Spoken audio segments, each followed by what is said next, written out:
CNBC's own John Fort. Welcome to you both. John, I'll direct the question your way first. Developers, I think the Apple trial has left kind of a sour taste in their mouth about some of the things Apple's been up to. I mean, look, I know we had, what's his name from Snapchat on, he said, we love Apple. They're a wonderful partner. Evan Spiegel, yeah. But then others say, I don't know, they're talking about it like they take all the credit for the success of the App Store and all the credit for all the things that the developers do, but then they don't let developers do anything. They can't share payment, they can't pick their own payments sometimes, processes with customers. They can't even tell them what the rules of the App Store are. They can't communicate with them the way that they would want to. Are any of those things you think on the table here? Oh, well, absolutely. They're on the table. But part of what's happening here is the feud is with some of Apple's most successful developers and just some of them. And when you get all this power as a platform, you can look across at Amazon and what they're dealing with some third parties. You can look across at Google and what they're dealing with on search. Some people start to say, you know what? Yeah, there are some things that aren't fair, and I want to keep more of my money.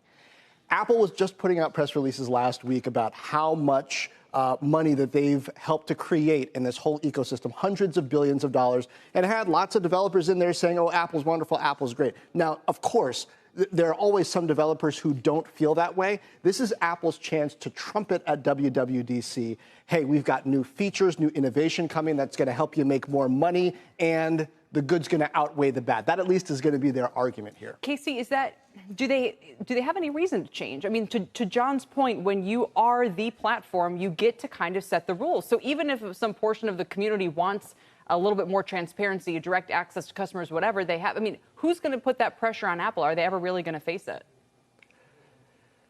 Well, I think the who's going to put the pressure on is the big guys, right? It is the biggest developers here, like the Robloxes, the Netflixes, the Spotifys that are out there kind of banging their chests a little bit, saying, you know what, this cut really is unfair given what we're bringing to the platform. And I think the debate that you're seeing playing out right now is this question of who's really bringing the value to the developer ecosystem. Is it Apple by creating the hardware, or is it these thousands and thousands of developers who are putting cool stuff on those phones?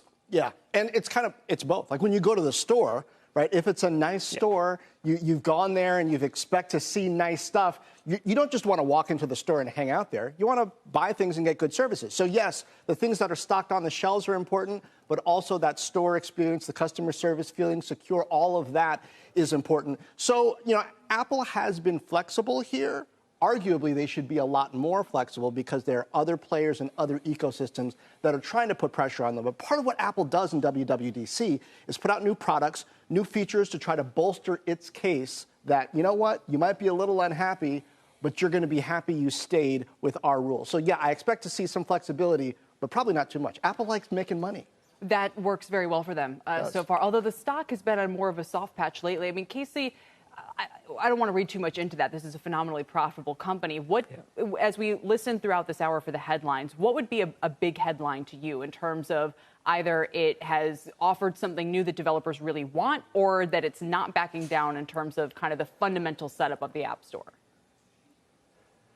Yeah, what I'm really looking for is what are they going to do with iMessage? This is one of the most popular messaging apps in the world, but Apple has never really treated it like a full-fledged social network. There's some reporting out there that they're going to make some enhancements to it today. If they do, does that wind up becoming an even bigger competitor for a WhatsApp, a Facebook Messenger, or some of those apps? So I think there could be some really interesting opportunities there. But could they ever, Casey, open it up? And I mean, the whole point of iMessage, for those of us who use it, is that encryption, is that security. Can they ever add social features to it that would make it a truly more of a social platform?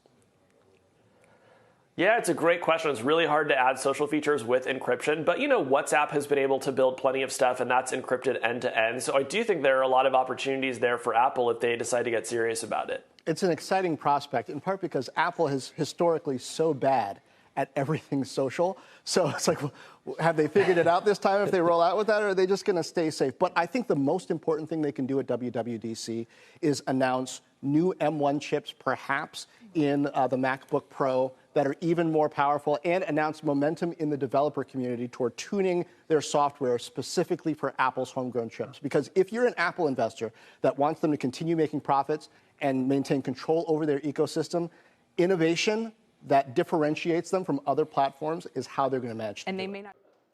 Shepard Smith here. Thanks for watching CNBC on YouTube.